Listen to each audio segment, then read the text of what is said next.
Nothing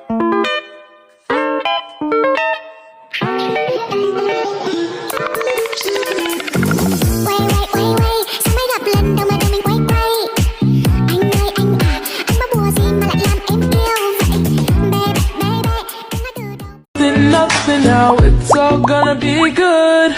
So please, like you know you should.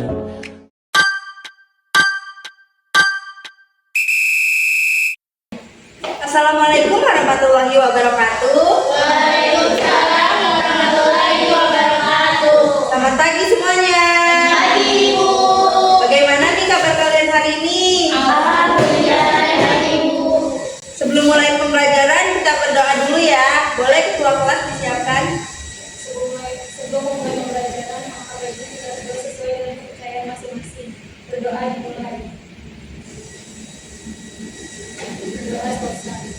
Terima kasih. Semoga apa yang kita pelajari hari ini bermanfaat bagi kita semua. Amin. Selanjutnya saya akan memeriksa kehadiran. Ketua kelas siapa saja teman yang tidak hadir? Boleh. Baik, terima kasih informasinya. Sebelum masuk ke dalam materi, coba bayangkan kalian baru saja berkunjung ke Candi Borobudur, pantai yang indah atau rumah adat yang unik. Bagaimana cara kalian menceritakannya agar teman-teman bisa ikut membayangkan keindahannya? Hari ini kita akan belajar tentang teks deskripsi, yaitu cara menulis yang membuat pembaca seolah-olah mendengar, melihat, dan merasakan apa yang kita gambarkan. Saya berharap setelah belajar hari ini kita bisa memahami pengertian, ciri-ciri, kaidah, struktur, dan jenis-jenis dari teks tersebut. Untuk yang pertama, di sini ada pengertian dan tujuan dari teks deskripsi. Teks deskripsi adalah teks yang menggambarkan suatu objek, tempat, peristiwa, atau orang secara rinci dan jelas sehingga pembaca seolah-olah mendapat melihat, mendengar, mencium, merasakan, atau bahkan meraba yang kita gambarkan itu. Tujuannya itu untuk memberikan gambaran yang jelas dan terperinci agar pembaca memahami objek yang dibicarakan. Selanjutnya ada ciri-ciri teks deskripsi. Di sini tuh ada 5. Yang pertama, menggambarkan objek secara spesifik, tidak umum.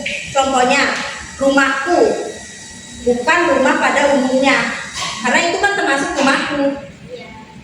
Yang kedua, melibatkan panca indera, yaitu penglihatan, pendengaran, penciuman, perasa, dan peraba.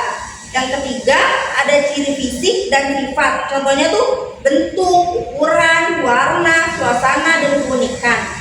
Yang keempat, ada pembaca seolah-olah mengalami sendiri.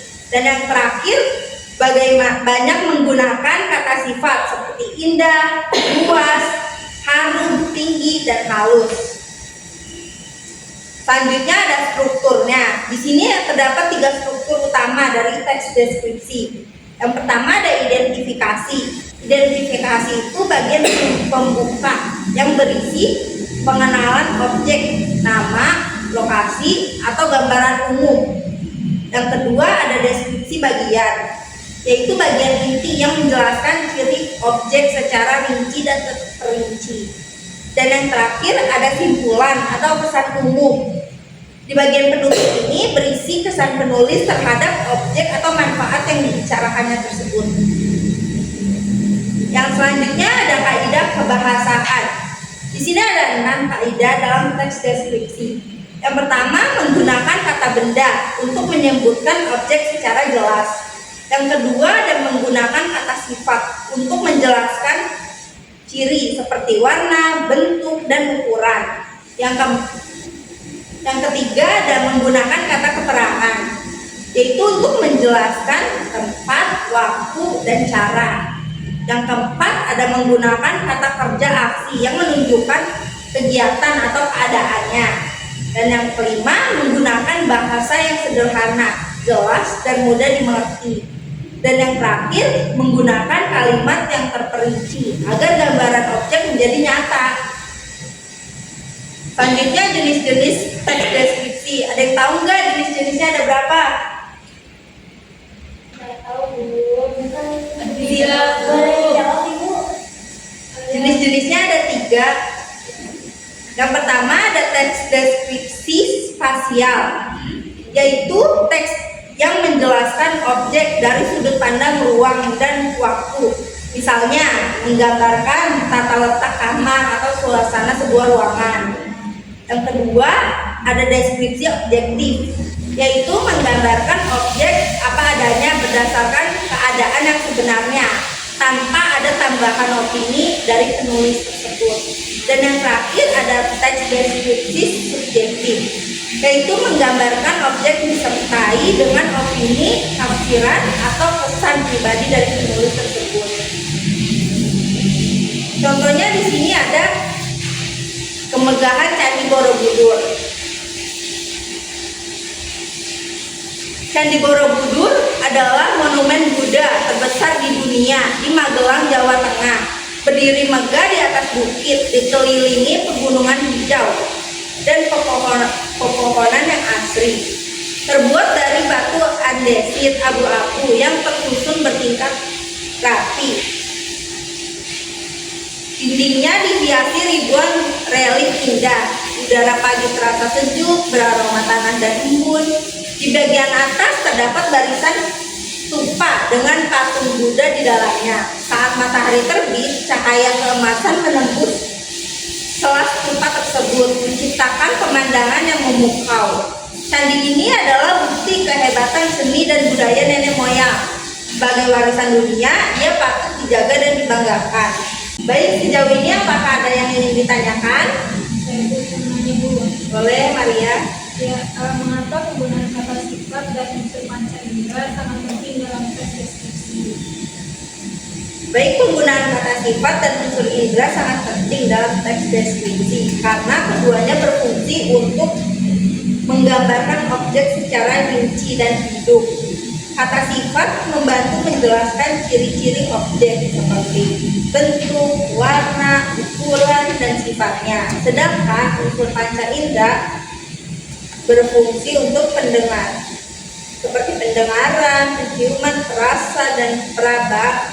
Berfungsi untuk membawa pembaca seolah-olah dapat melihat, mendengar, mencium, dan merasakan apa yang diceritakan oleh penulisnya.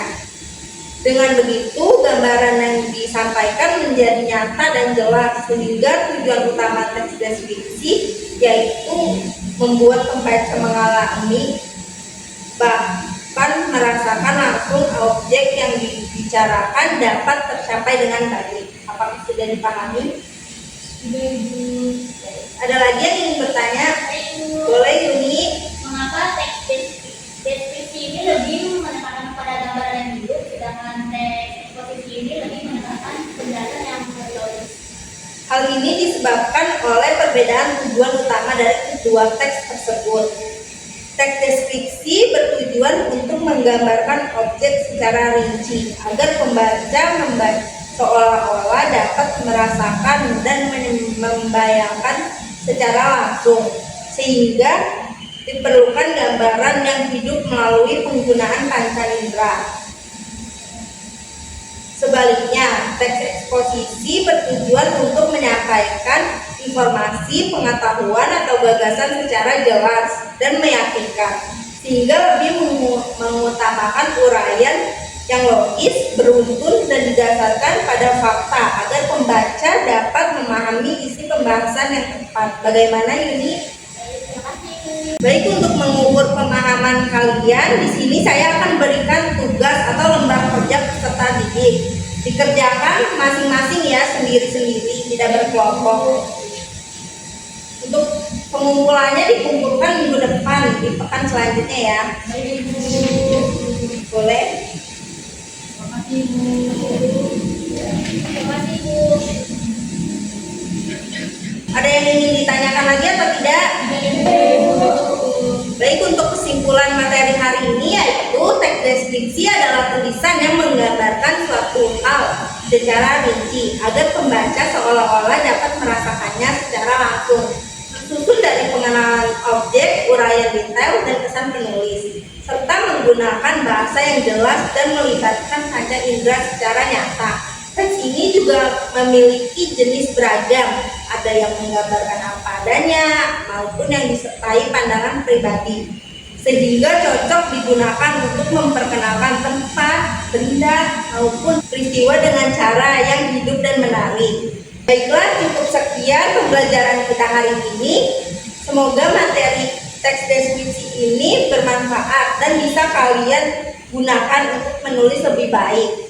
Tetap semangat mengerjakannya tugasnya dan jangan lupa jaga kesehatan. Wassalamualaikum warahmatullahi wabarakatuh.